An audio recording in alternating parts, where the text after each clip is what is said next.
Hello guys, welcome back to my another video.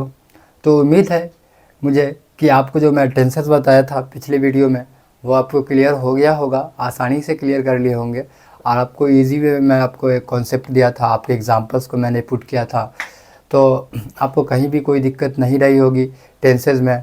मैं आपको 3 तरीके के टेंसेस बताए थे, प्रेजेंट, पास्ट और फ्यूचर टेंसेस के बारे में। तो आज मैं डिस्कस करने वाला हूँ आपके साथ फ्रेजल वर्ब। फ्रेज मतलब होता है मुहावरा, जिसको हम आम भाषा में बोलते हैं तो वो होता है मुहावरा। जैसे कि 9 2 11 होना मतलब कि सावधान होना, भाग जाना, 9 2 11 होना, ठीक है। तो इस तरीके के जो वर्ड होते हैं उसको फ्रेजल वर्ड बोलते हैं या फ्रेजल सेंटेंस बोलते हैं। तो फ्रेज मतलब होता है मुहावरा, मुहावरे से रिलेटेड जो भी सेंटेंसेज है वो फ्रेजल वर्ड में आते हैं। तो चलिए मैं आपको बताता हूँ कि फ्रेजल वर्ब होता क्या है बिना किसी देरी के। तो चलिए मैं आपको ये वीडियो स्टार्ट करता हूँ। जैसे आपको यहाँ पे दिख रहा होगा फ्रेजल वर्ब। फ्रेजल वर्ब होता क्या है, उसके कुछ डिफिनेशंस है, उसको मैं देख लेता हूँ।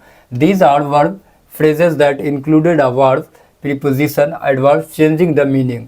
इसका मीनिंग ही ये चेंज करता है और ये किसको वर्ब प्लस प्रीपोजिशन या एडवर्ब को ऐड करता है। तो ये जो है वो मेरा चेंज वर्ड बनाता है, जो चेंज सेंटेंस बनाता है। तो यहाँ पे देख सकते हैं कि कुछ वर्ड ऐसे हैं जिसका मीनिंग अलग होता है, लेकिन उसको अगर उसके हिसाब से देखेंगे तो उसका मतलब अलग है, ठीक है। गिव अप मतलब ऊपर देना, ठीक है। गिव अप मतलब क्या हुआ, ऊपर देना। गिव अप, गिव मतलब क्या होता है, देना, है ना। Give me a glass of water मतलब मुझे एक पानी दो, मुझे एक गिलास पानी दो। तो गिव का मतलब होता है देना, अप मतलब होता है ऊपर, ठीक है। तो ऊपर देना, तो यहाँ पे ऊपर देना नहीं होगा, क्योंकि यहाँ पे होगा गिव अप का मतलब होता है क्विट। क्विट का मतलब बताता हूँ मैं आपको। क्विट मतलब होता है छोड़ देना, और गिव अप मतलब भी होता है सेम, छोड़ देना। तो दोनों का मीनिंग सेम है, लेकिन ये जो गिव अप है ये मेरा फ्रेजल वर्ड है, ठीक है। तो इससे सेंटेंस बनाया हूँ, तो उसको देख लीजिए। सी गेव अप स्मोकिंग। सी गेव अप स्मोकिंग मतलब के सी गेव अप मतलब के वह जो है ऊपर दी स्मोकिंग, सिगरेट, ऐसा तो नहीं है। लेकिन यहाँ पे क्या होगा, क्विट होगा। जैसे क्विट है ना, क्विट के हिसाब से आप इसको लेके चलेंगे तो सी क्विट स्मोकिंग, ठीक है। तो इसलिए मैं आपको यहाँ पे ब्रैकेट में क्वेश्चन में मैंने लिख दिया है कि क्विट, इसको क्विट बोलते हैं।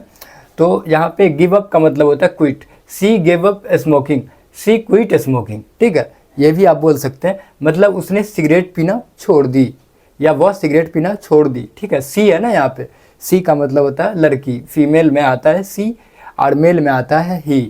ये मैं बार बार आपको रिमाइंड करवाता हूँ, इसमें बहुत लोग गलती करते हैं सी ही में। तो आपको यहाँ पे देखना है सी गेव अप स्मोकिंग मतलब उसने सिगरेट पीना छोड़ दी या वह सिगरेट पीना छोड़ दी। लुक आफ्टर, लुक का मतलब क्या होता है, देखना। आफ्टर का मतलब होता है बाद में, बाद में देखना, ऐसा तो नहीं है। तो यहाँ पे लुक आफ्टर का मतलब होता है take care of. Take care of का मतलब देखभाल करना। तो लुक आफ्टर का मतलब भी वो होता है देखभाल करना। तो मतलब दोनों ही मीनिंग जो है वो सेम है, इसलिए मैंने इसको ब्रैकेट के अंदर लिखा है। टेक केयर ऑफ का मतलब देखभाल करना, और लुक आफ्टर जो है वो है हमारा फ्रेजल वर्ड, ठीक है। तो फ्रेजल वर्ड से हमारे सेंटेंस बने हुए हैं, अब मैं बनाया हूँ तो उसको आप देख लीजिए। She looks after her sibling. She looks after her sibling. Sibling का मतलब मैं बता दूं, सिबलिंग मतलब होता है भाई बहन। भाई बहन को सिबलिंग बोलते हैं। अगर आप अकेला अकेला बोलते हैं तो ब्रदर मतलब भाई और सिस्टर मतलब बहन।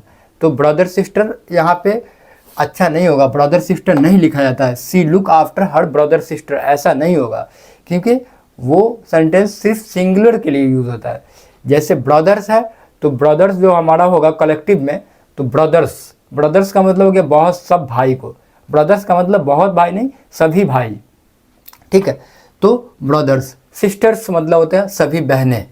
तो अगर यहाँ पे सिर्फ सिस्टर्स लिखा होता तो मतलब सब बहन का, या तो हो सकता है वो उससे बड़ी हो या छोटी हो, उसका मैं जिक्र नहीं कर रहा हूँ, उसका मैं आपको नहीं एक्सप्लेनेशन कर रहा हूँ। बट यहाँ पे मेरा जो दिया हुआ है वो है सिबलिंग। सिबलिंग का मतलब भाई बहन। तो she looks after her sibling मतलब कि उसने अपने भाई बहन की देखभाल की। She looks after her sibling या she take care of her sibling, ये भी सेंटेंस है। जैसे she quit smoking, she give up smoking, दोनों ही सेम है, लेकिन इसको फ्रेजल वर्ब है यहाँ, तो फ्रेजल वर्ब के फॉर्म में मैं लिखा हूँ, इसलिए मुझे ये लिखना कंपलसरी था यहाँ पे, इसलिए मैं गिव अप बेटर समझता हूँ। क्योंकि फ्रेजल वर्ब हो अगर, तो आपको सीधा सीधा मीनिंग नहीं, आपको फ्रेजल में आपको लिखना पड़ेगा, तभी आप वो सेंटेंस आपका फ्रेजल वर्ब में आएगा। इसलिए मैं फ्रेजल वर्ब का यहाँ पे मैं आपको ये कर रहा हूँ, बता रहा हूँ फ्रेजल वर्ब में, इसलिए मैं इसको फ्रेजल वर्ब में लिख रहा हूँ। उसी तरीके से रन इनटू, रन इनटू का मतलब होता है किसी से अचानक मिलना, किसी से अचानक मिलना को रन इनटू बोलते हैं फ्रेजल वर्ब में, ठीक है। तो इसका मतलब क्या, मीट अनएक्सपेक्टेडली, मतलब अचानक से मिलना। तो आई रन इनटू, मैं अचानक से मिला एन ओल्ड फ्रेंड, अपने पुराने मित्र से।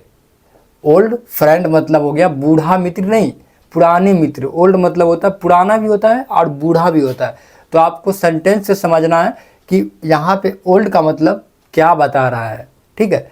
तो आप सेंटेंस से जब आप अच्छे से पूरे वोकैबुलरी करेंगे, जो मैं जितना बताया हूँ, तो आपको मुझे उम्मीद है कि आप इजी कवर कर पाएंगे कि ओल्ड यहाँ पे किस चीज़ को ड्राइव कर रहा है, या तो बूढ़ा को कर रहा है या फिर पुराना को कर रहा है। तो आप यहाँ पे पुराना को कर रहा है। ओल्ड फ्रेंड मतलब पुराने दोस्त से।